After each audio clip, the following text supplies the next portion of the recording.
Reporting from Docking Bay 23 of Terrock Nor from Nerd Nation.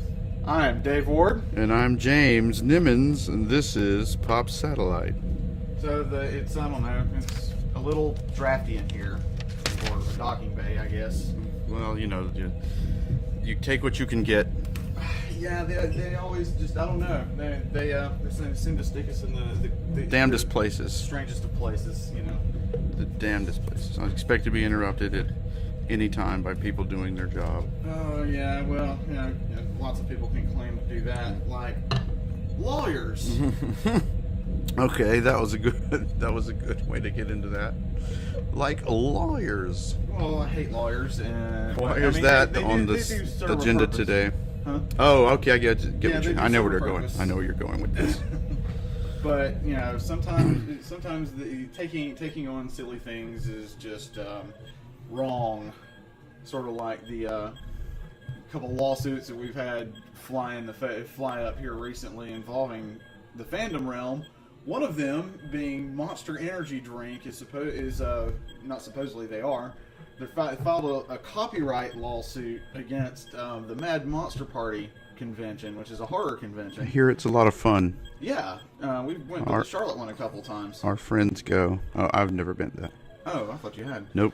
But apparently Monster Energy is trying to claim that the Mad Monster Party creates a confusion of brand identity, meaning that they think that people are going to go to the Mad Monster Party horror convention and somehow be duped into thinking that they were going to a convention that had nothing but Monster Energy drink. And, yay! I mean, that's just absolutely because absurd. There are things like that, right?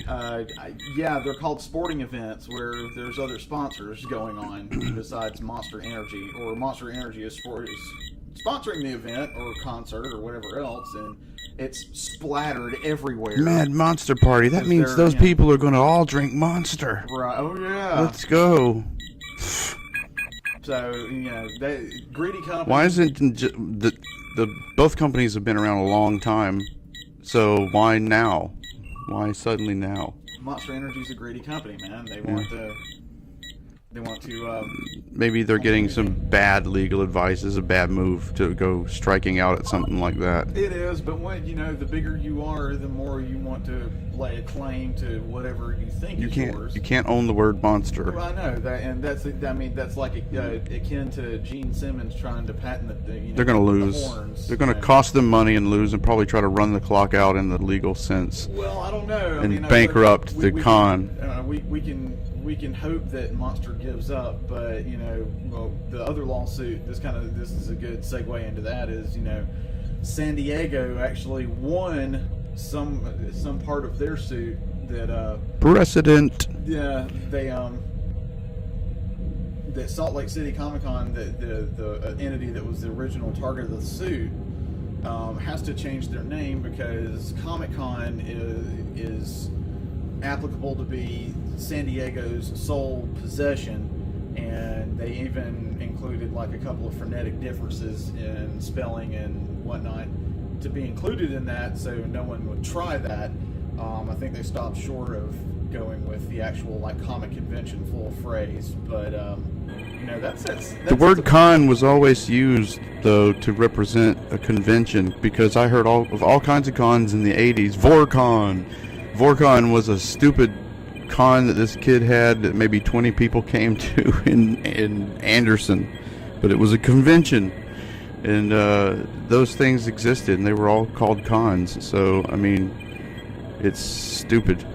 Oh, I agree. It sets a really bad precedent for con is our word. Well, not only that, but not just con, but just you're patenting a phrase that people generally use to describe an event that's going on in their area, and they don't necessarily confuse it there again with the one that's going on in San Diego. Yeah. I mean, if who's really ran with that though is Wizard World. They've taken it till when they show up in your town, they call it your town's Comic-Con, but like it's really Wizard World that comes from somewhere else, Wizards of the Coast. Thankfully, they keep losing money because I'm dead against that whole event. It's That's autograph not, farm. It's an autograph farm. It's not a convention. Yeah, it's no con atmosphere there. No. I mean, I have, and was completely disgusted with it, and never went back. But people go because they get media guests, and that's just it's. We don't. I don't. It's rare for us to call out a specific product like that, but like I really hate that product. Well, I mean, the good thing is, like I said, that they have been steadily losing money because people are wising up to the fact that, you know, even if vendors come, they're not really going to make any money because everybody that goes Autographs. there is already like pre-spent money. You have to pre-spend money to buy an autograph before you even make it to the convention. And if that celebrity doesn't show up, you know, I don't know. Your money gets kept. No refund. There's no refund on no it? refunds. See, I didn't go that far because I never So it's a money grab. Yeah, I never purchase autographs until I walk up to And whatever celebrity that I want to talk to. No ball pit. No ball pit. No ball pit. If you know what I'm talking about, you're the right people. You should be listening to this show. No ball pit, and let's see what else. What's a bad one about the ones here in South Carolina that happened? No ball pit, not in Gaffney, South Carolina. That's as far as I think I would push that one. Yeah, I'll just leave it at that. Laughley and Laughley, not Gaffney. Yeah, some of you. LobsterCon. You can talk about LobsterCon. No, that's quite all right. LobsterCon's in the past. Yeah. Just leave that one alone. Okay. What's next on there? I think that was 15 minutes. Yeah, that's all we care about. Yeah, Spending 15 minutes on these subjects. 6.5 minutes. Oh my God. Oh, look, see, we're timer right Okay. there. Oh, there's the timer. Yeah. All right. 6.5 minutes. Learning. This is definitely going to have to be edited. No, this is cool. This is kind of cool stuff. Just leave it in. So we're reading from a list because we're still amateurs at this. Yeah, everybody reads from lists. Even professionals have a list of shit they go down. Yeah, but they don't announce it like we do. Not really. I don't know. Let's see. But sometimes they do. Sometimes you hear them throwing it around the room. Well, something that some good cool that does come out of San Diego, given the money grubbing industry that they are, or the the previews that they set aside specifically to premiere at that convention. So we're all professed fans of the Orville, and they did premiere their season 2, their first trailer at Comic-Con, San Diego Comic-Con. Yeah, and the version of that over here is Dragon Con, and yeah, we've talked about Dragon Con in a previous episode. I have a feeling we'll eventually get there again. I don't know if I want to try, honestly. Well, I mean, it might be worth it one day. Oh, maybe. Who knows? Like, I've had my fill of that large of a crowd. It's polar opposite though of San Diego Comic-Con, because San Diego Comic-Con is all sponsors, and Dragon Con has a couple of sponsors, but it's mostly private people putting on all that craziness you see in front of you. That's like fans, all fans. The thing also is that they have started to expand into the city of Atlanta. So, I mean, in that aspect, they are getting a very San Diego feel to them. Yes. Because they've, the Georgia Aquarium's got something going on, and which I never go to. But, there's other places around that general vicinity that have started taking active part in the con itself. So, it is expanding. I would like to see the numbers from this year. I've seen the tons of pictures, of course, that everybody's been putting up on Facebook and whatever else, and of course it's, it looks as crowded as it usual is. I've heard the general bellyaching about the crowds and how long they've had to wait and whatever else. Yeah, well, people that complain like that don't need to go to cons, because there's going to be a crowd. There's always going to be a crowd. Yeah, I can't wait for the next Con Nuga. Well, Con Nuga, yeah, that's going to be great. But geez, that's so many months away. Yeah, it is. We got to wait so long. But the thing is, you expect a little bit of a line, but not like a line where you wait for 2 hours and then all of a sudden when you get up there, it's like, oh, sorry, we're full. You can't come in now. Yeah. It's like, really? That's You just wasted 2 hours of your life for what? yeah. And what about that one time I was wanting to ask a question at the voice actor panel? Oh, yeah, you run into stuff And like people, that. they just let people ask the same question over and over again, and I would have been like, no, let me see your question, write it down so I can see what it is. Nope, you can't ask that. Nope, can't ask that. That's what I would be doing. What was your favorite role? What was your favorite thing to do? Favoritely, your You can favorite. go to the back of the line now. Yes. What was the most influential role? That's your favorite one again. It's all these favorite, just different ways people express the favorite, the Yeah, question. Okay, newsflash, ladies and gents. They don't Whoops. like being asked the same thing over and over, and they don't like being asked what their favorite whatever is. They are there to answer obscure questions and legitimate questions of what the panel is supposed to be about. So when you go into a voice actor panel, per se, which is what we're referring to at the moment, you don't ask them about what their favorite role is. You ask them, how do I get into stuff? How do I do this? How did you do this? What tips or tricks do you have? You know, things of that nature. Things that are pertaining to the subject of the panel that you're going to. Stop asking the generalized fan, oh my god, questions. Not only is it annoying, it takes up the rest of our time. I mean, seriously, just quit. Yeah, I'm sure that people that need to hear that aren't going to hear it, but maybe one day when we dig back on Oh no, they'll hear it. old and then, episodes of our blog. Yeah, the people that'll listen, somebody will hear it and they'll get butt hurt, and then I'll get some hate mail. I don't know. I might get another death threat. Hate mail's good though. My It's my good. negative space articles have generated a couple death threats over the couple years that I've written. Bring that back in this sort of format. I might. No. Whoosh. You've been blasted through the negative space. Resistance is futile. You must comply. Stuff. Been trying to think of some good ones to add to this, so if anybody out there listening to this has some ideas. Like use a Kamehameha blast or something. I had to get them queued up. I have software for that. So we'll figure it out. Yeah, you heard about the new Dragon Ball, right? A little bit you told me earlier, but I haven't watched Dragon Ball since it was like Dragon Ball GT. I haven't watched it in a while either. But Everything else has been a reboot of the way Dragon Ball was done. Like Dragon Ball Kai was slightly different, but it went back to before GT. Apparently, this new Broly, Dragon Ball Broly, or however you say it. Broly's been killed a few times. He keeps coming back somehow. Yeah, apparently it's back again, and like they're announcing like this next movie's gonna have like an expanded Planet Vegeta. That would be cool to see though. But Planet Vegeta was destroyed, I thought. I don't know. I haven't been really kept up with Dragon Ball like you in a long time. Yeah, and It was on the interesting to original- see. I was like, oh, Planet Vegeta. Wait a minute, what? Yeah, Planet Vegeta, where the dragon, I would almost guess it has to be some kind of flashback or something. where the Saiyans come from. Yeah, it takes place sometime before that, or they're just going off book and rebooting it again.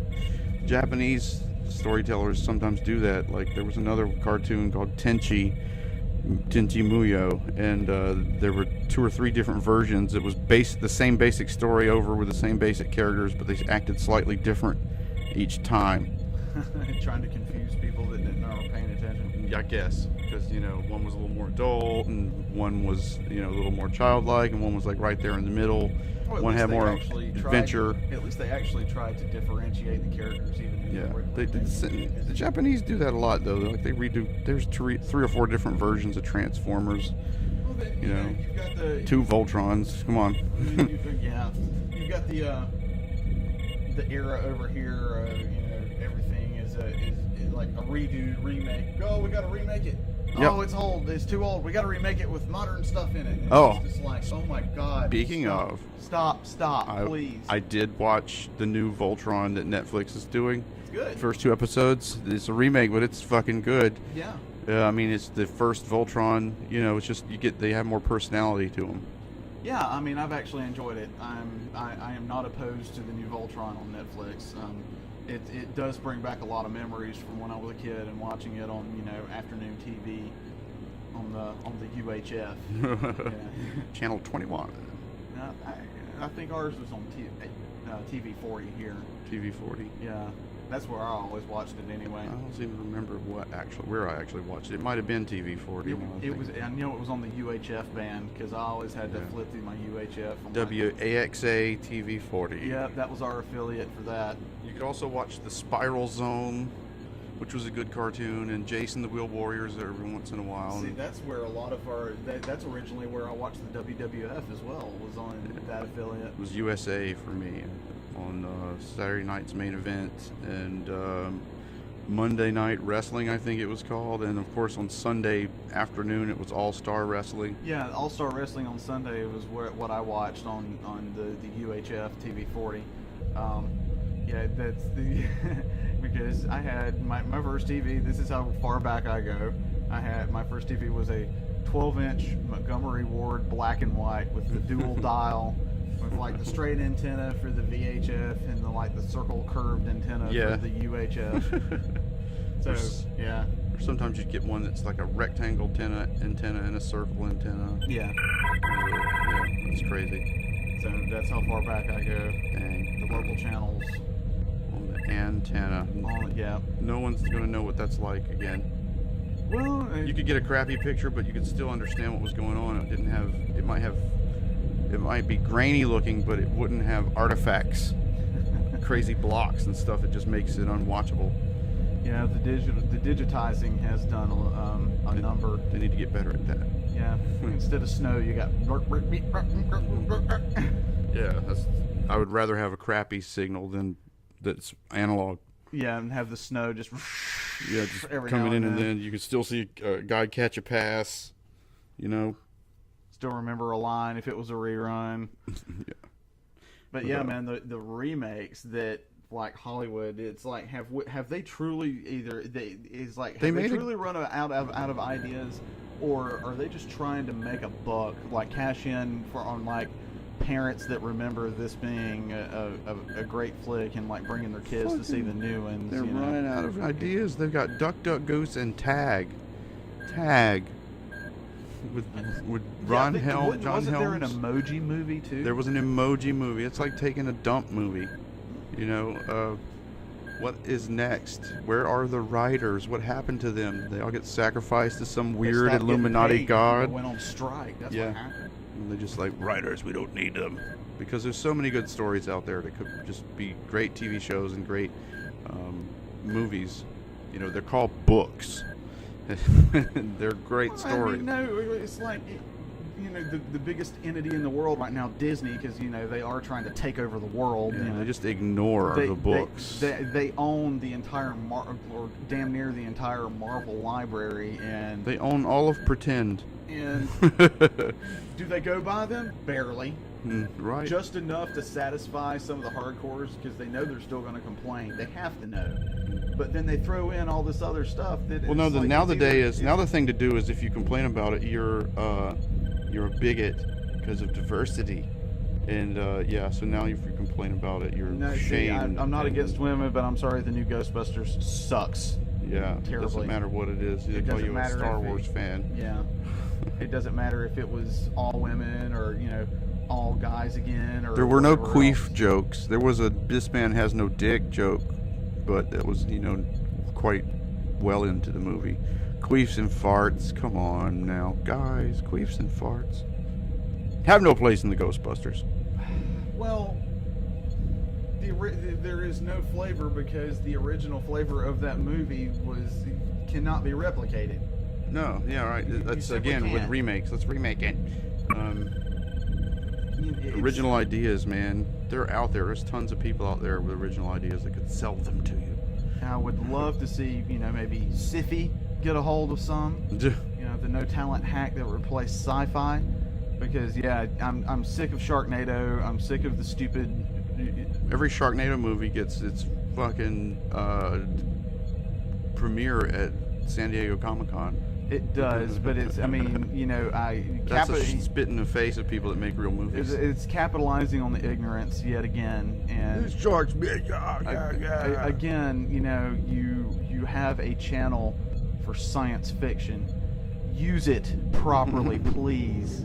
My God, Britain's please. got Black Mirror. What do we have? See, Canada has the Space Channel. Canada. Oh, Canada. I've actually watched some stuff off the Space Channel. It's excellent. Great ideas. I miss the NASA channel. I don't have cable anymore. NASA TV. Yeah, NASA TV is great. Constant shot of Earth. But, you know, the show that got taken off, Dark Matter, was a Canadian show. That was one of my favorite new ones. So, you know, I don't know what NBC Universal is thinking. I don't know if they even care. I mean, have they put, like, the inflatable pilot from Airplane at the helm of the Sci-Fi Channel? I'm starting to wonder. That would be funny, inflatable executives for an emergency. That's creepy. You know what, though? It's not out of the realm It's really of, creepy. you know, possibility these days. The way people think or lack thereof. Yeah, it does offend me when I see something with no love put into it, being presented as if it's the best thing out there and I should love it. I'm absolutely sick of remakes, you know. I'm sick of, you know, there's a lot of these stories that instead of remaking them, how about you make a continuation like Blade Runner? Like, you know, there's a lot of people that didn't like Blade Runner, but I did. It was a continuation, yeah. Yeah. I haven't seen it yet. I thought it was good. Yeah, I'm gonna But, watch it. you know, at some point. there are very few remakes. Like, okay, any movie that any movie that Paul Verhoeven did originally, I RoboCop. I like the remake of RoboCop, Total Recall being like the two big ones. I did not like the new RoboCop. I liked it. I liked it as far as his abilities, but the guy inside the suit was just a little Maybe if they not would've- noble. Maybe if they would have brought Yo. Kurtwood Smith. Yo, in, yo. Yeah. And maybe if they would have brought Kurtwood Smith in as the villain for the new RoboCop as well, just not, you know, as raunchy and graphic, which Verhoeven's notorious for. Yes. I mean, that's like, I mean, I like the reconcept of the way they did Total Recall, honestly. I never watched it. Schwarzenegger or not, it was a better product. Talking all about around. with the Irish guy in it. Yeah, I forgot his name. Yeah, me too. He also played Bullseye in the movie with Ben Affleck, the Daredevil movie. Yeah. So, you know, things like that. I mean, I would love to see a proper remake of Starship Troopers. You know, that would be excellent because the original one is a joke. Ooh, yeah. It really is. It was written in the 30s, so you could get real creepy with that. You could get really creative with it, yeah. But instead, you have it turned into a raunch fest like Verhoeven. Space Marines. Yeah, like that Verhoeven's notorious for. So, yeah, I would really like to see Starship Troopers redone properly. So, I just like I'm not really keen.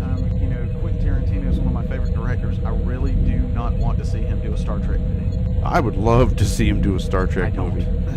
I would just wonder if he would do it with the love that he would approaches all of the other things that he loves. You know, he says he is a fan of Star Trek, so I don't know. He must have watched a lot of it. He's a nerd. Well, I mean, yes, he's a gigantic nerd, of course. That's a given. I don't think he'd shit on it. I don't think he'd shit on it at all. 'Cause look what he does for the other types of movies that he's loved. He's made good versions of them, like, you know, exploitation movies and grindhouse movies. Yeah. And he's not going to turn it into a grindhouse movie because it's not a grindhouse project. It's not. It's total science fiction. It's love, project of love. Anything that is better than what we have. But you know what? You'll have some badass characters. Well, I'm just so wary, you know, because like it's been dumped on so much here recently, in my opinion. I mean, I know a lot of people are like, well, this is a Star Trek that you got, and no, I'm not accepting I that. used to be one of those people, but I'm not accepting it anymore. No, I don't accept that because it's terribly Shit done. on Star Trek. Michael Burnham sucks. That's the whole. It's awful. It's Well, a little bit pretty, And I don't. but there's no Star Trek happening on these sets. It's like you've got a starship and it's full of actors. Well, I mean, the movies are the same way, and I'm not really surprised that Chris Pine Hemsworth have decided that they don't want to do it anymore. But you know, with you know whatever contractual crap they have going on. But also given the fact that you know you've had one of your other characters, you know, your other actors die, Anton Yelchin, Yes. who played Chekhov, he's dead. So you know, just give the movies a rest. You know, it was a dumb concept to begin with. It never should have happened. What if they rebooted the Next Generation? If it's done correctly, I would not mind it. Yeah. But it has to be done correctly. I mean, we go back to the Orville again, and what Seth has done is take that formula of the Star Trek's TV series, which was a very good formula, and implement it with the Orville. And it's so close to Star Trek that it's not funny. It's because it shows you a bright future. But instead there's of a also doomed war but future. But there's also dark points to it. Yeah, of course. Like the one where people get up and downvoted or they get killed, which is what they're doing in China now. Oh yeah, the social. They're not killing them, but it's social credit. They're not like Yeah. the government says you have X amount of social credit, and this means you should be believed this much. But also it's whatever they're thinking of with Discovery and the movies or whatever, you know, they're thinking about the modern audience. They're not really giving too much thought to the original fans. They see it as work to merge audiences, and I don't see that as work because I'm a good storyteller. I think I can come up with concepts that would please both. But and it's obviously not difficult. Shitting on one just to say because the other was bigger is a dumb move. And the progression of storyline is not difficult, and it's not a flop because I'm sorry, again, Seth has done it with the Orville, and it's proven it's still good. I mean, it's still an excellent way to tell a story. And that people want to see it too because of the Rotten Tomatoes ratings from fans were very, very high. I mean, Whole you have something that is an overall story for the season that each episode touches on in some way, but each episode is vastly unique, and it's not focusing on the same thing over and over and over again. No. And a little story arc would be okay, but that's okay. But like I said, there is an overall story arc for the seasons, and you can tell that with every Star Trek. Yeah, it was the series. redemption of Captain. What is his name? Ed Mercer. Captain Mercer. But that's a winning formula. That's how Star Trek has always been, and even the movies have their own flow to them, you know. And even William Shatner has come out and said that he takes full blame for how crappy Star Trek V was, you know. So, I mean, it was awful. At least he even acknowledges how awful it was. But I mean, everyone has a flop, but that's fine. I mean, 4 with the whales was unique. I still enjoy it, but you know, even the movies, even the Next Generation movies, still have that same flavor to them that is uniquely Star Trek, and the new movies don't. The TV series don't, and you can tell. It's like it's forced.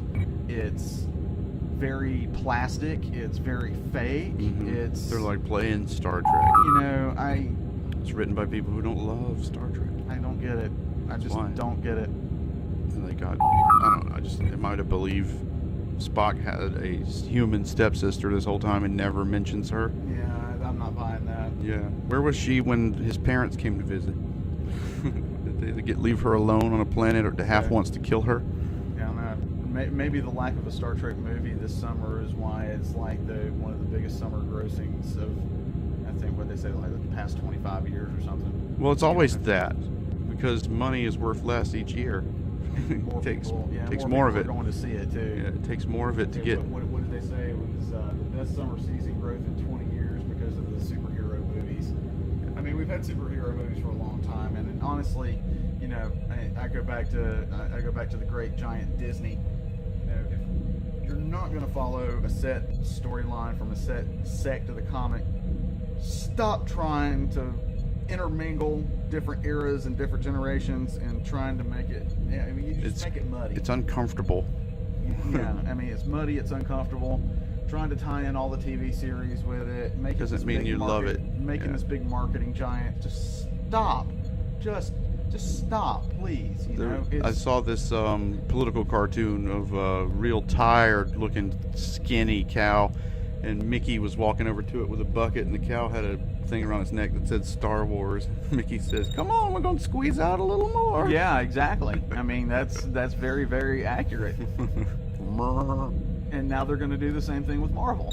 Yes. You know, even I have a sneaking suspicion that even if these main people, you know, like Robert Downey Jr. and, you know, the lot of them, Chris Hemsworth, and, you know, if they stop because they're either tired of it or, you know, Disney just dumps them like they did James Gunn, which is a load of crap. then they're just going to find replacements and just sell them off and be like, oh, well, here's your new cast now. Here you go. And it's like, are we really supposed to buy into this? I have no response for that. We're not supposed to buy into it if you're smart enough. The firing of James Gunn, if you talk about that, you'll get labeled a bigot too. Let's see how it works.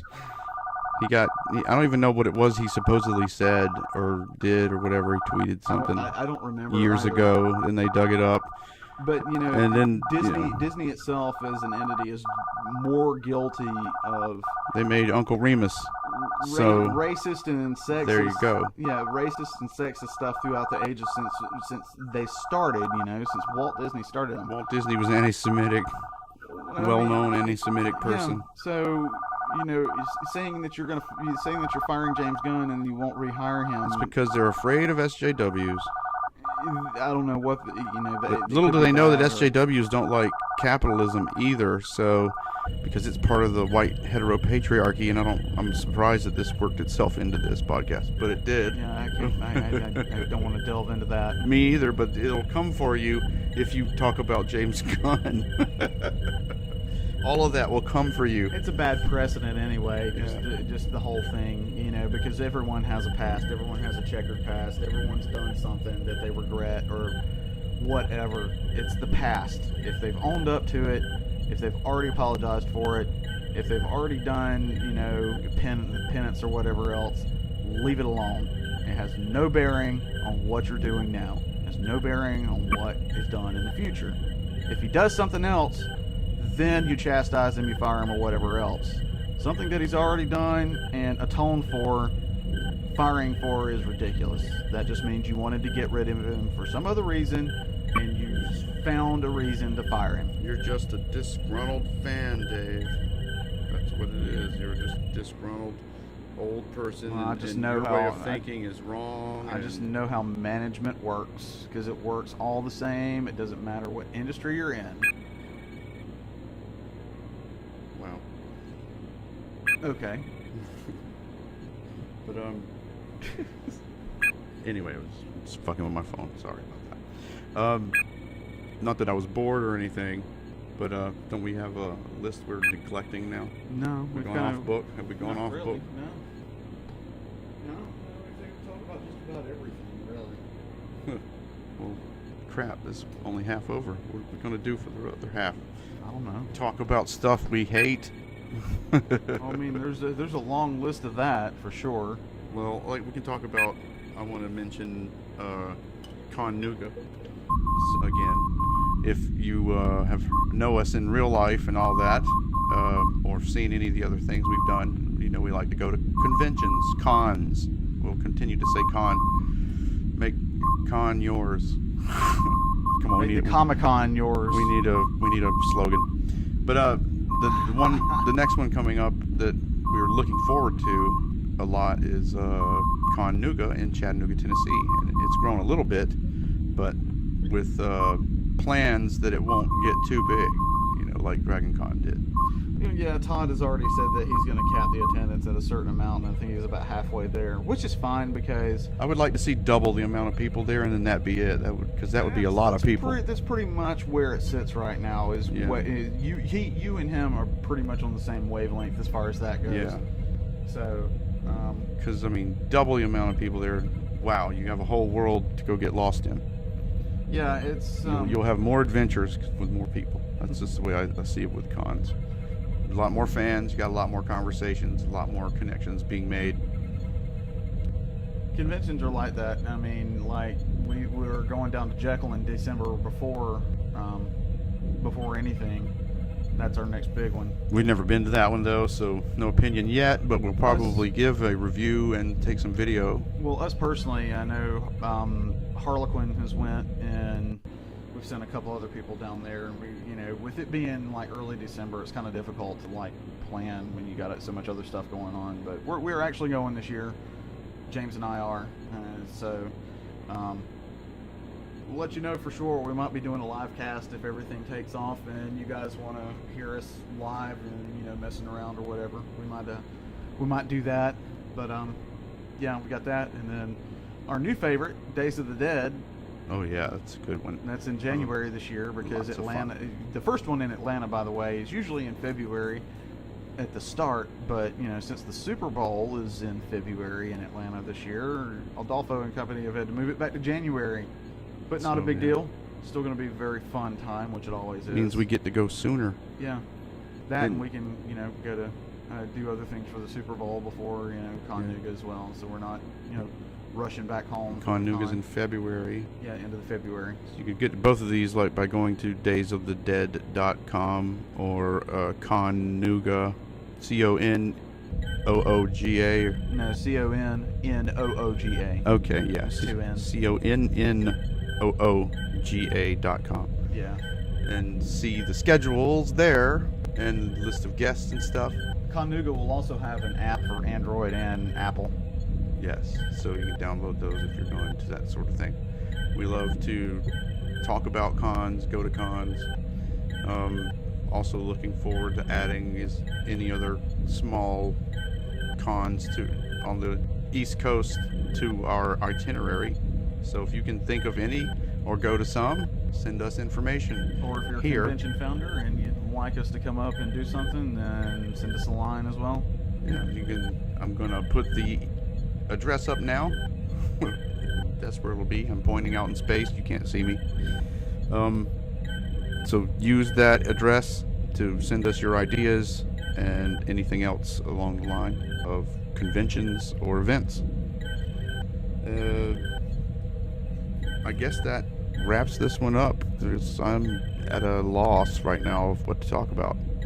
Yeah, I think we kind of breezed through them pretty fast. Yeah, we went through our subjects quite fast. So half an hour to 45 minutes. This pretty good average that these things run. Yeah, seems like. Kind of like Joe Rogan. You get some that are 10 minutes. You get some that are like an hour. You get some that are a whole show. Yeah. And yeah, when we start getting guests and get more source material and whatnot. If you'd like to be a guest on the show, certainly send us your information. That's psyker840 at yahoo.com. PSYKER840 at yahoo.com. It's going to be on the screen as well, but I'm spelling it for you in case I pick a weird font. So yeah, catch us next time when we won't know where we'll be. We'll find some place to hurl up and do this show. And set up, somewhere they'll let us set up our little machines. So thanks for listening, and if you like what you heard, click the thumbs up and the bell and hit subscribe. So thank you. See you Have a next good time. one.